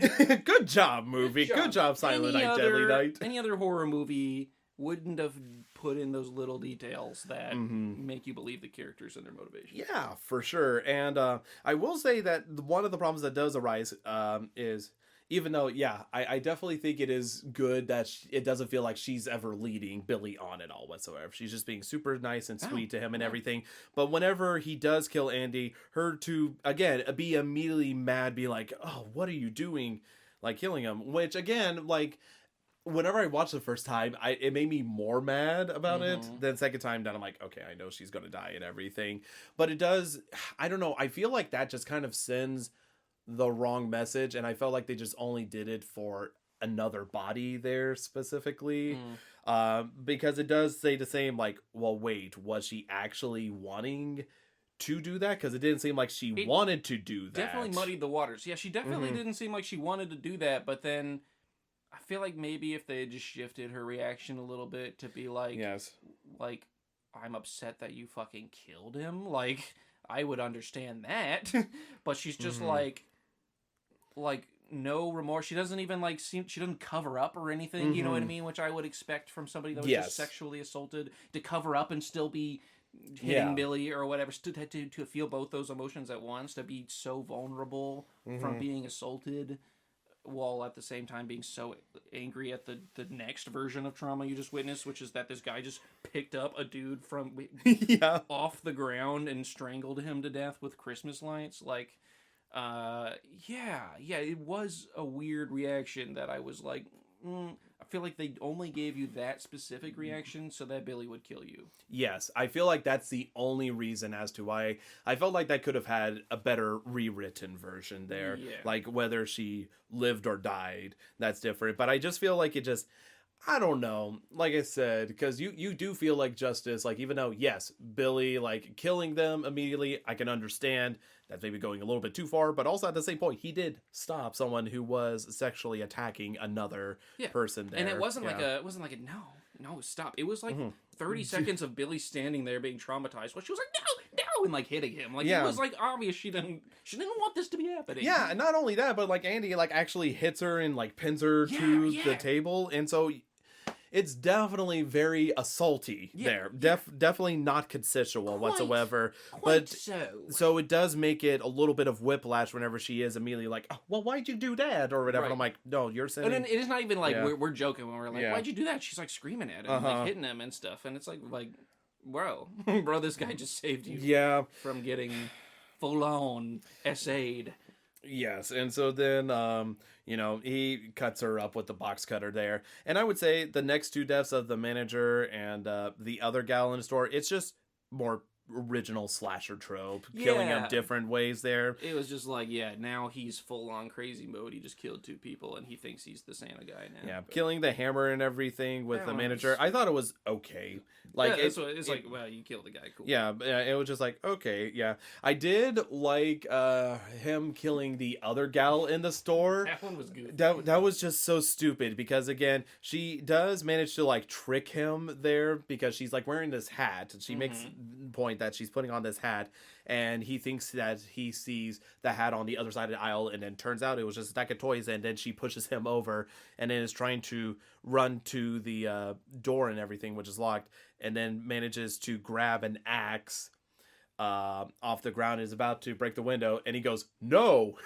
And then you turn to Billy, full crossbow drawn. Bow and arrow. Yeah, bow and arrow. Sorry, my bad. Yes. Bow and arrow drawn and just like right through the chest. And it was just so stupid. Just him being like, no. Right. The time it would take for him to find a bow and arrow, draw it, and shoot her from approximately 15 feet away. He could have just tackled her and killed her. Three times over. But it was funny. It was very funny. And cause that's one of my favorite things about Billy is like whenever he becomes Santa Claus, he has the funniest deliveries whenever he's got in psycho mode, especially because he goes, punish. That's punished. That is so funny. Like I was dying roaring with laughter the first time because he doesn't hardly say much of anything until like there's only a few moments where he actually says more than a few words, but he's just like, punish. I love it. Yeah, so it's much because so he's such goofy. a sweet guy, and he's just shown being such a sweet guy. So I don't buy him being evil. Yeah, I buy him thinking he's Santa Claus, which is like part of the tragic part of this for me. Because like I don't want him to kill people, which is bad for a slasher movie. I want him to. Yes. I want the bad guy to kill people, but in this movie, I'm just like, I just want him to get some help. Yes, yeah, it's very torn, but it does. I think that's the only way you make it watchable, because otherwise it'd just be depressing and everything just by making it just very silly over the top there. Absolutely. But if you think about context wise, it is very depressing because again, he's a sweet character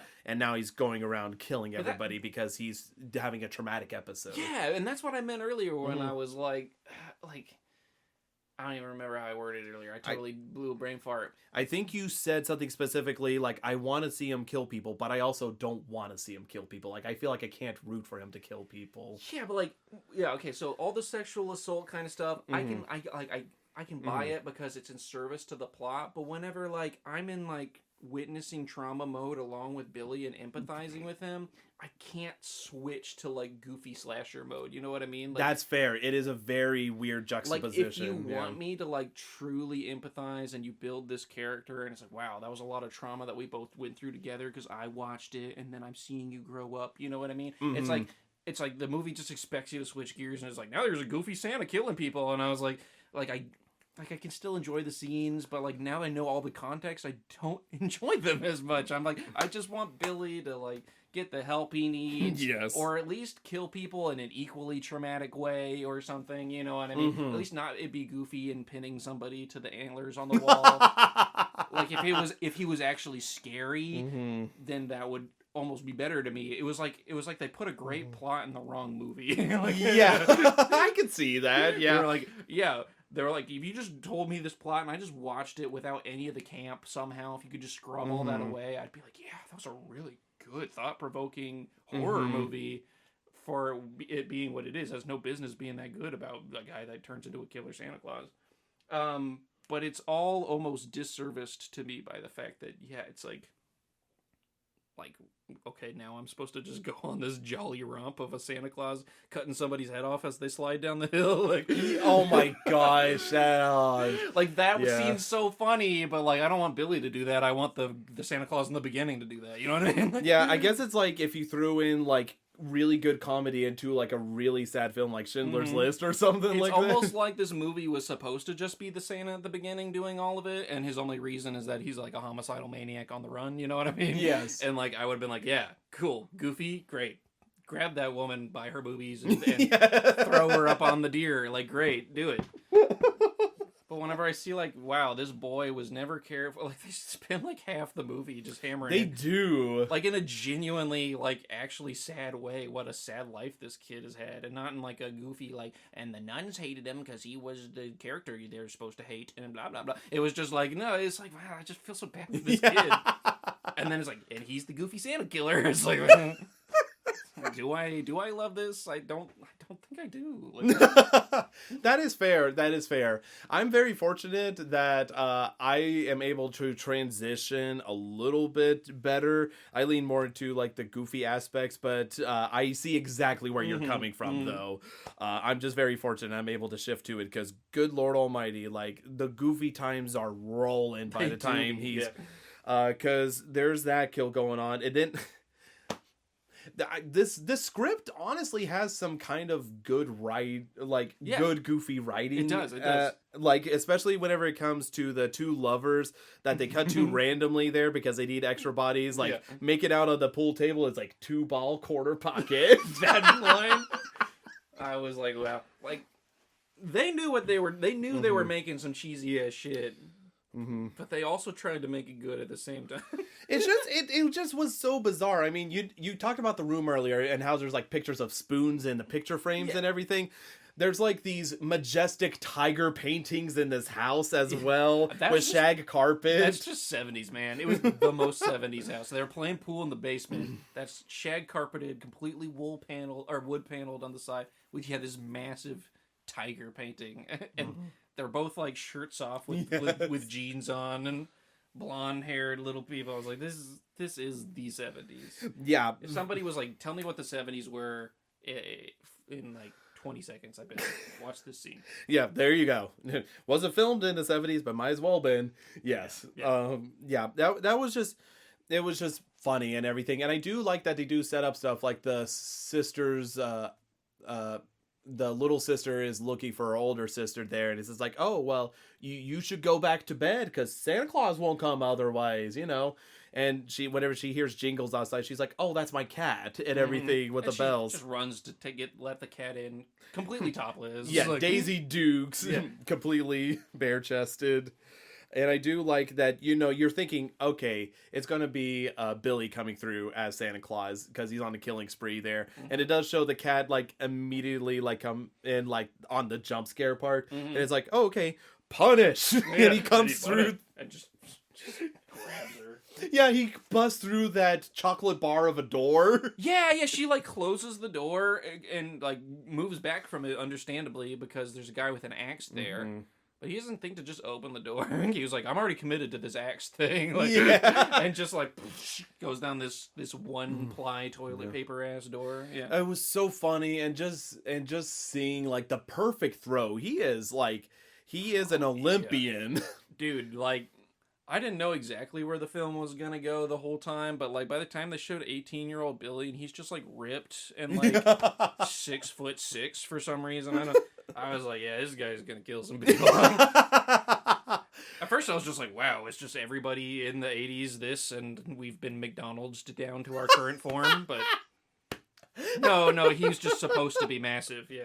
Yeah, and it does end up with the goofy scene where, again, he picks the woman up there, finds the deer, and just penetrates her torso on the antlers. Yeah, I don't know.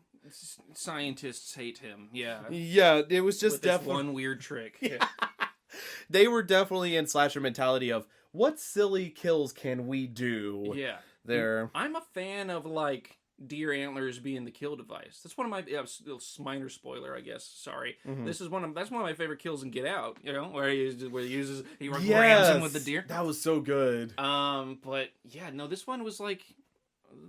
They were not even like sharp looking antlers. This was like an elk with like the rounded ass antlers, and they were just like, just kind of applying pressure until they stabbed through her. I was like, I don't even know how you like. I get taking the mount off the wall, running it, charging through somebody. I'm like, that's badass. He's just like, I'm gonna put you up, like literally 6 feet in the air, just lift you up that high, and then just slowly hook you onto this deer. I was like, that's goofy. Yeah, definitely pretty goofy. And then whenever the boyfriend comes upstairs, the fight, yeah, it takes him a while also to see his girlfriend penetrated on the deer. Yeah, he just walks right by her and he's like, Debbie?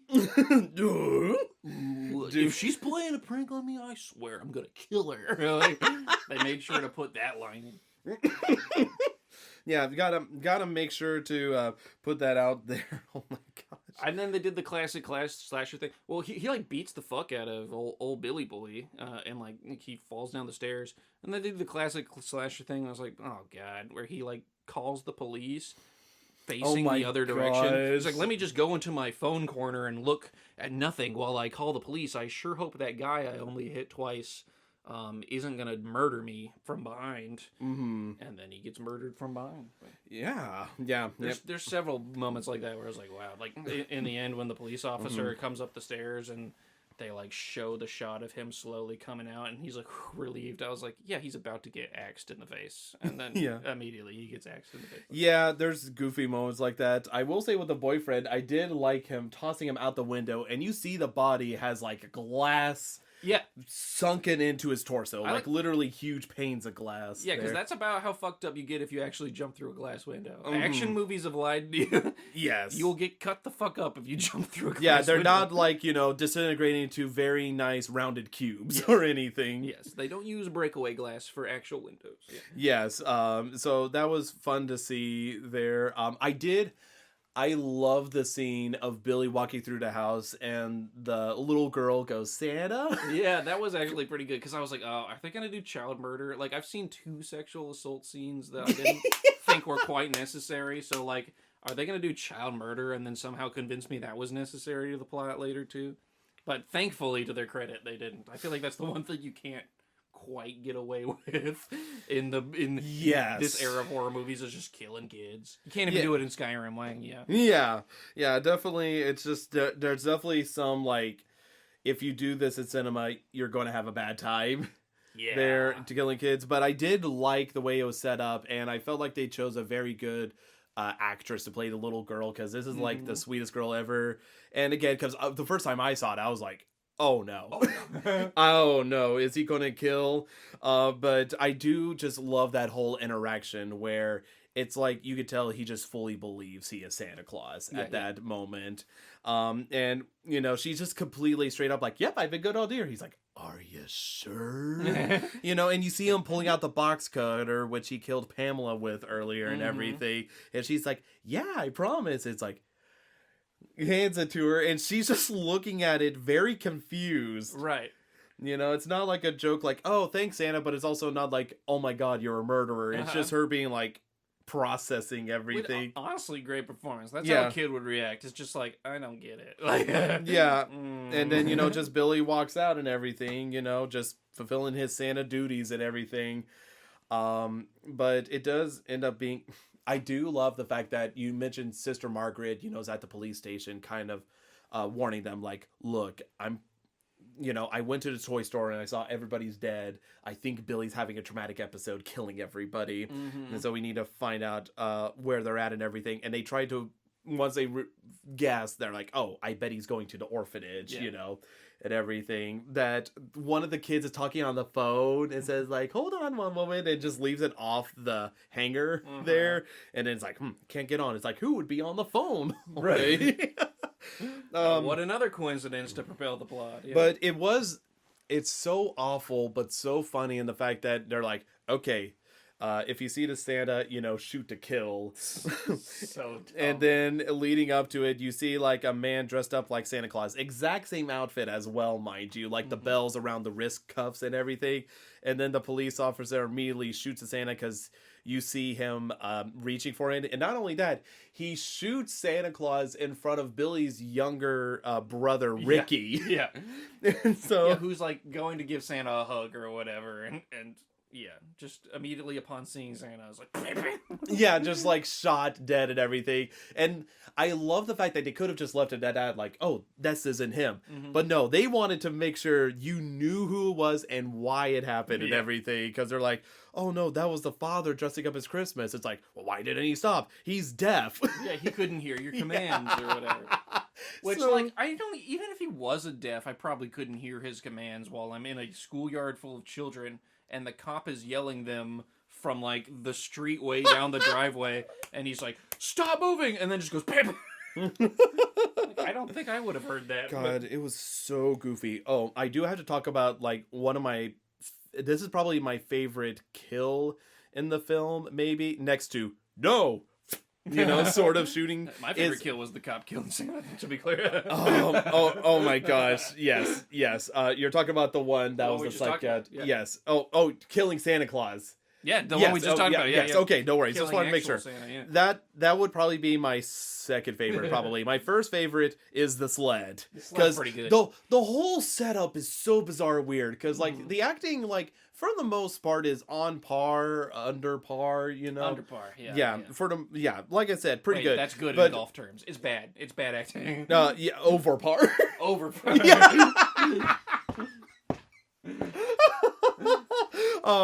But I do have to fully admit some of the worst acting is and during the sled scene because you have these two kids you don't know anything about, and then it's just like, going down this hill, and it's like, what's the matter? You afraid? He's like, no, I think someone's out there. And it's like, who's going to be out here on Christmas Eve and everything? And so then you're thinking like, yeah, these kids are going to be killed or whatever. But then before you know it, two other kids show up and beat up the other kids for the sleds and everything. And they're like, yeah, get out of here, losers. And I hated everybody in that scene, by the way. I did too. The kids that were getting bullied were really obnoxious, and the kids that were bullies were really obnoxious. So oh my gosh. They were all obnoxious there. The one that I loved is the one that ended up being killed because he just randomly hooted and hollered and screamed for no reason. Yeah. Like he was going, yeah, and he's like, check this out, and goes down the hill, and he's like, wow! But it's like before he even starts moving, he's just like, dun, dun, dun. Like they really could not get good sleigh shots. Yeah. The sled shots were definitely weak because like the first bully goes down, nothing bad happens, and then this hooping, hollering chimp of a human being goes down, and he's like, it's going down, and then all of a sudden, punish. Yeah, he just comes out from a tree and just like. And I love it because the kid on the sleigh is going, putting his arms up and everything, and then all you see is like the head thumping down. But in the unrated cut, there you see like the decapitated body slumping down, blood pumping, and it's just funny. And again, like the other kid is screaming, and Billy's just standing there holding the bloody axe, like feeling like he did a good job, right. But just the whole, it's so jarring and so bad that it just, I can't help but laugh at it. It also there. has no business being. So I wonder if this is one of the scenes they just cut from the whole. Or was that in the original? It was in the original, but it was cut down. Yeah. Okay. Specifically, mostly the gory parts there. I feel like this is just added fluff of like, It's just okay, kill, we need more kills. Yeah. And plus, I have this really funny idea. Right. But whenever they end up in the orphanage there, and they put the kids inside because they're like, the killer's on the loose and everything. Don't let anybody in that you don't know or whatever. And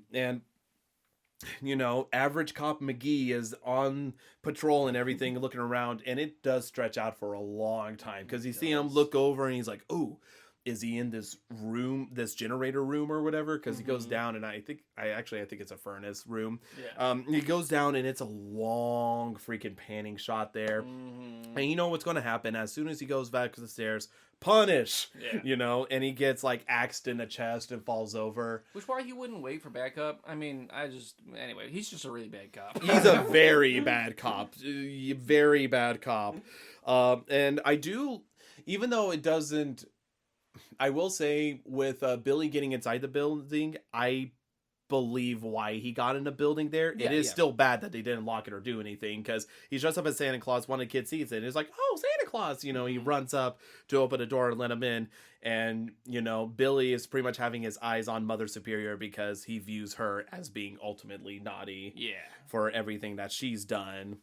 And he's about to go for the kill. And in all honesty, I thought she was going to die in that instance, but along with him as well. At that point, I'm like, he's going to die or whatever. But no, he doesn't even get the final kill on Mother Superior. And Mother Superior's not scared. She's just like, Santa Claus isn't real. Stop it. Santa Claus isn't real. Like, is dying on this hill. Like, you will not kill me there. And then whenever Billy is shot, it is kind of sad because you see, like, Sister Margaret run over to him. And Billy just looks at the kid and says, "Oh, it's okay. You're safe. Santa Claus is gone," or whatever, because he believed he became Santa Claus. And so with him dying, he's like, Santa Claus can't hurt you anymore. Right. Which is sad. It's very kind of sad. It is sad. There. And then you're ended up with the ultimate scene of his little brother, Ricky, looking at it, then looking at Mother Superior and going, "Naughty." Yeah. Like hinting like he's gonna be the next Santa or something. Like the trauma has then passed to him. Yes. Which is why I also think this is a decent film to talk about intergenerational trauma. Yes. Notice how it's hopped from his brother to his younger brother. Yeah. Yes, exactly. But yeah, it's very interesting of a film to watch and everything. Aside from that, was there anything else you did want to mention or anything else?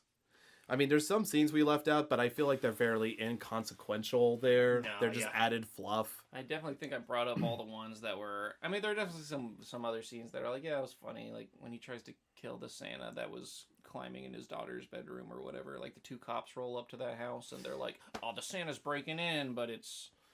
That was another moment of like, are they just going to kill anybody on sight? Yeah. At least those cops had the restraint to, like, wait and see if that Santa was, like... had a weapon. Yeah. Anything. Anything, as opposed to the other one is just a bad cop. Yeah, like, I see Santa on Christmas. Surely this is the Santa. Yeah. There's only one. There has to be one, right? Yeah. There's no other guy dressed like this, so I gotta just start shooting from a mile away while nobody seems like they're in any trouble or distress. Yeah. All right. Well, Bubby, aside from that, anything else you want to discuss with Silent Night, Deadly Night? I think I'll stay silent on that one. Deadly silent? Yeah. This night, I will stay deadly silent. All right. Well, aside from that, it's still a pretty dadgum good romp and actually some good substance to it as well. Yeah, honestly, despite some... poor delivery, some poor content there. There's a lot to be respected and held with this film. True. So we're going to tease the next film we are going to be watching for the podcast. And this is a film that I have been meaning to watch. It is directed by Dario Argento. I don't know if you know about him or heard about his films there. I don't think so. But this is arguably one of his... this is like his Citizen Kane, I would argue, like the film he is known for and everything. His masterpiece. And it came out in 1977. Okay. And I believe it was initially Italian whenever it first was filmed there. And also... The Godfather. We're watching The Godfather, baby. Next Poppin the Scary best horror episode. movie of all time. Yes, absolutely. So, since you are struggling a little bit there... Give me a little hint. Yeah, okay. So, it's like it's like Among Us. Okay. Okay, and like the term you would hear in Among Us. Oh, it's sus? Okay, yep. Suspicious? Close. Keep the PI after it. Okay. It rhymes with Rihanna's song Disturbia. Suburbia? Oh, no. Keep the sus. Sus. Yep, and you got the PI. Suburbia. Suspiria? Close enough. We're watching Suspiria. Suspiria, is that a word? Yeah, I don't know. I don't know if it's Italian. I'm trying to think of real words. Yeah, like, here's the spelling. Suspiria. Yeah. Features Stefania Cassi, Fabio Bucci, Michael Bose, Alidia. This is Italian, man. I'm sorry I didn't have a better way. I tried so damn hard. You got the sus down. You got it real good. Among Us. You got it. Yeah, Among Us, sus. Yeah. We got there. Yeah, we got there. Yes. Ladies and gentlemen, we did it. Ladies and gentlemen, I might have given the worst hints of all time. Hey, no, we're there. Usually we're a good charades team. Yes, you can't win them all after all this time there. So, thank you all so much for listening to this episode. We hope you have a happy holiday season, and we'll see y'all again next time when we're Poppin the Scary with Suspiria. Suspiria. Stay sussy, Bacchus. Be sure to subscribe to our YouTube, Castbox, or iTunes platforms to stay up to date when new episodes drop. To see what Aaron and I are up to, check out our respective Twitter accounts. For me, it is @ColeKirkVA, and for Aaron, it is @AnimalGameDev. Thank you all so much for listening to our podcast. We'll speak to you all again next time when we're Poppin the Scary.